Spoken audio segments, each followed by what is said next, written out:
All right, the second group, group 2 of the periodic table, are the alkaline earth metals. Alkaline earth metals. Alkaline earth metals have 2 valence electrons.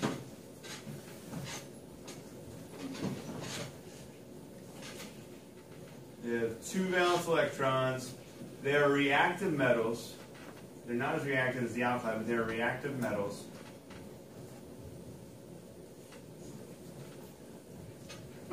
And they often form bonds with group 16.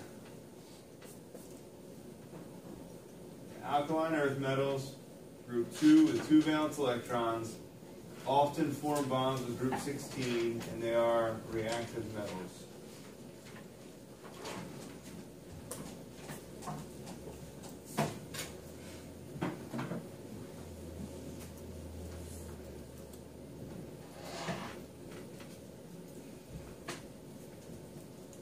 Group 17 are the halogens. Halo means what? It doesn't stand for violent video game. What's halo mean?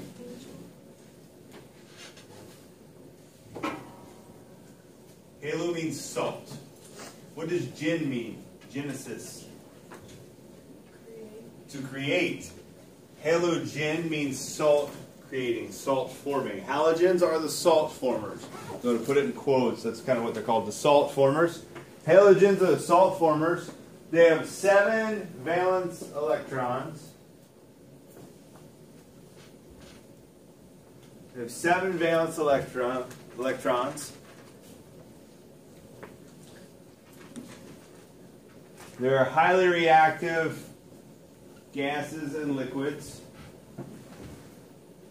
And actually, only one of them is a liquid, the rest are gases. Highly reactive gases and liquids. They're poisonous to almost all life, really. So look at that list. If you look at that list, you have your table out. You're talking about chlorine, bromine, iodine. Right, what do we use all those things for? Bromine, chlorine, iodine, clean, right? We use them in bleaches, we use them in pools, we use them to clean out cuts, right? Those are poisonous things that will kill bacteria, kill people used incorrectly, right?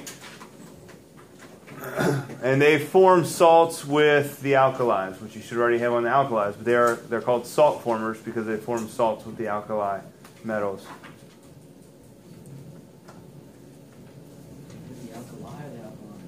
Alkali, group 1. Yeah, it happens.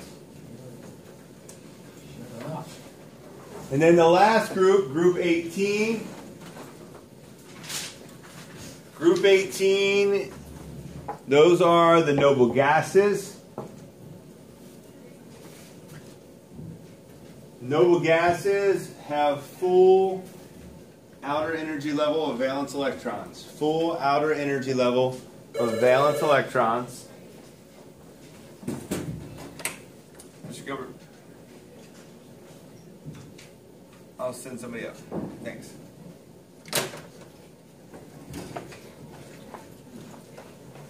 Can you run to the office and get back?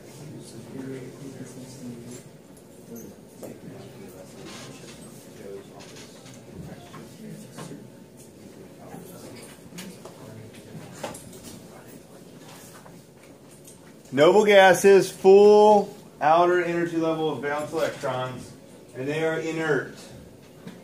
What does inert mean? How do you say that? They're not going to I-N-E-R-T. Oh, I thought you were doing Inert. Where do we usually hear the word inert? What word? Inertia. Inertia is Newton's first law, right? An object in motion stays in motion, an object at rest stays at rest unless acted on by an outside force. Inert means not changing. All right? So the noble gases will often say inert. That means they're basically unreactive. They're inert, they're unreactive.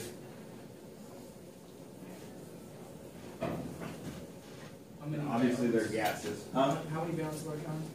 They're full. They have all their valence electrons are full, which you'll understand more in a few days. Full outer energy level of valence electrons. And they are often used to store explosives because they won't react with anything. Often used to store explosives because they will not react with anything.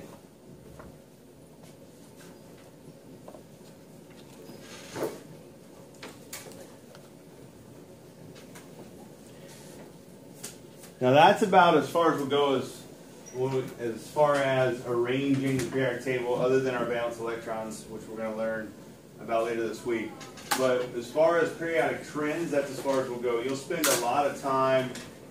We have a lot more notes, so don't think we're doing notes. But periodic trends, you'll spend an entire unit on those in chemistry class, so I don't want to spend too much time on them today.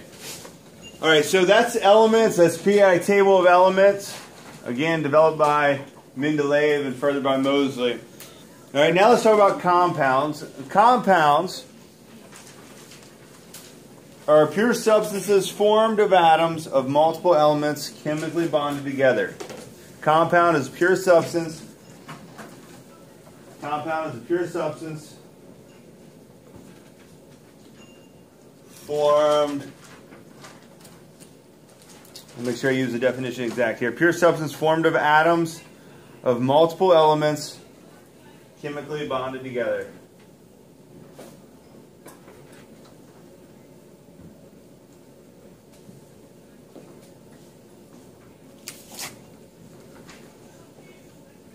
Pure substance formed of atoms of multiple elements chemically bonded together.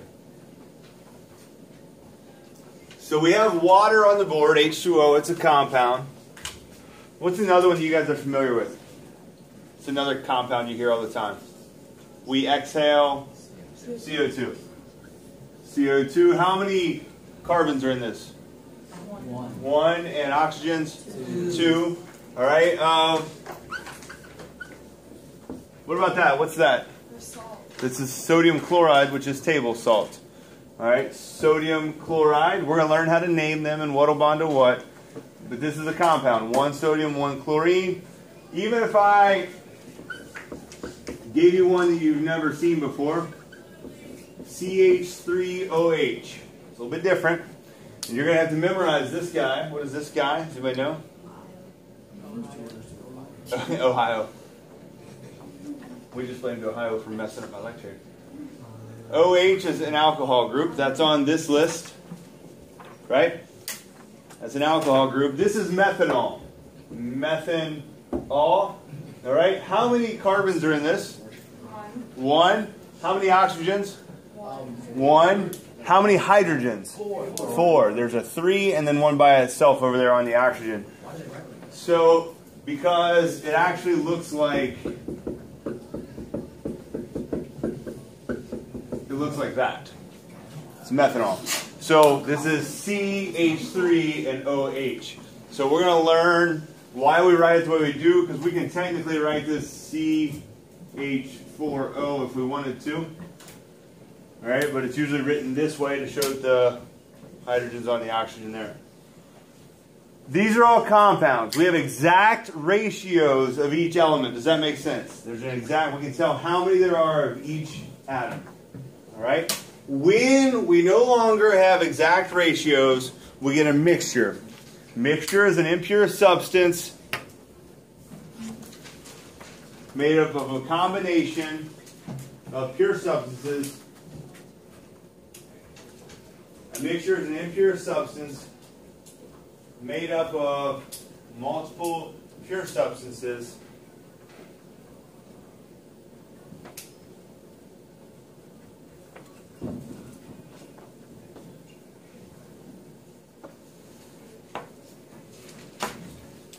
not chemically bonded together. And so therefore they can be in any ratio.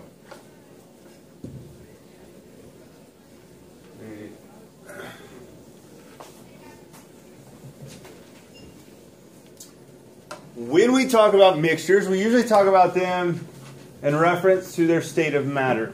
Just solid, liquid, gas. Very basic. Solid, liquid, gas.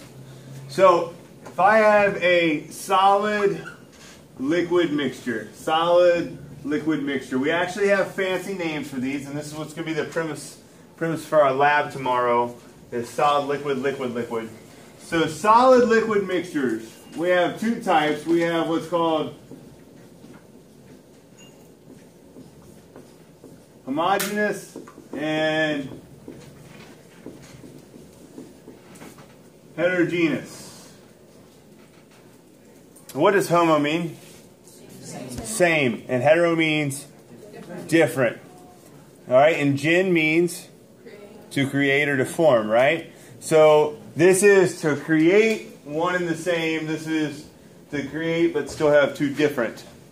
So which one do you think dissolves? The homo. The homo, right? And which one doesn't dissolve? The hetero, right? So this is where a solid dissolves in liquid. Solid dissolves in liquid.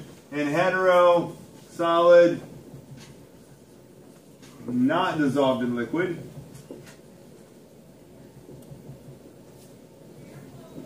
What's a really simple example of a solid dissolving in a liquid? What in water? Salt. Salt. Salt and water. Example, salt and water. And then the example you usually use for heterogeneous is one that you used in like 7th grade art, 5th grade art, where you made paper mache and it made a big mess. What's the homemade paste you use for paper mache in like little kid art class? Anybody remember? Flour and water. Flour and water are heterogeneous.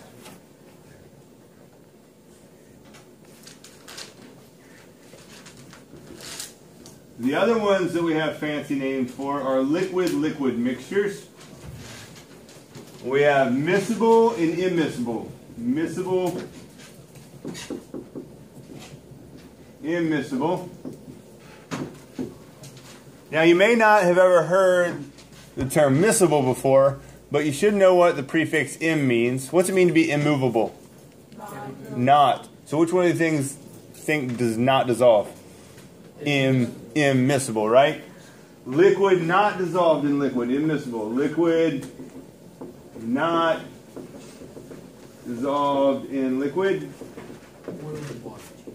Oil and water, very good. Example, oil and water.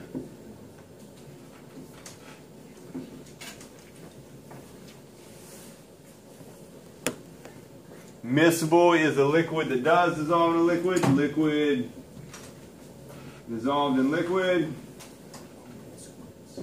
And an example that we use in class tomorrow, alcohol and water. They mix. Yep. When you first mix them, you get this blurry layer, and you stir it up for just a second, and they dissolve together. So miscible and immiscible. So we have solid liquid, liquid, liquid. What do we not have mixed with liquid yet? Gas, liquid. And we don't have names for these, but there's one easy example of a gas and liquid that some of you partake in daily. Hopefully, if you're an athlete, you do not. Soda. Carbonated drinks.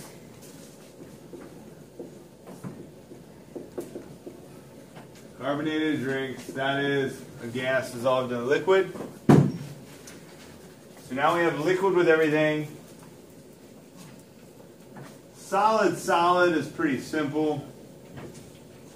A solid mixture, just for an example. I mean, I could take these markers and highlighters and put them in the bucket of colored pencils and have a mixture of colored pencils and markers, right? I mean, it's kind of silly.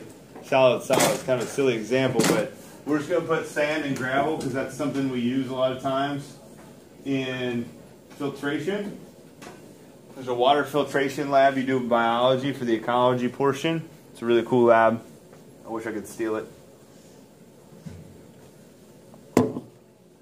So solid example, sand and gravel. So we have solid, liquid, solid. What don't we have? Solid and gas.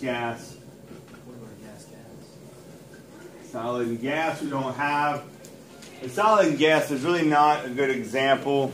We could look at like a sponge or even just the bucket of colored pencils with air mixed in it, right? I mean, it's just not a great example. But solid gas mixtures.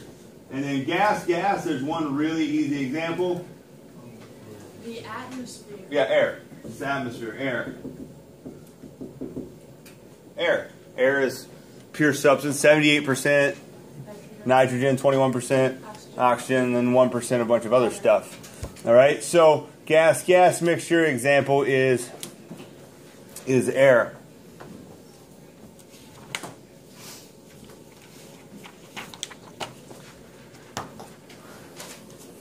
All right. The next thing we're going to do, we're going to watch a video called by Brainiac.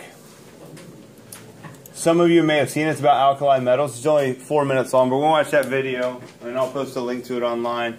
But there's it's just a short video clip over alkali metals, and when we finish that, we'll sign up for elements, and you will have a quiz coming up Friday or Monday over just names and atomic numbers, not uses. All right?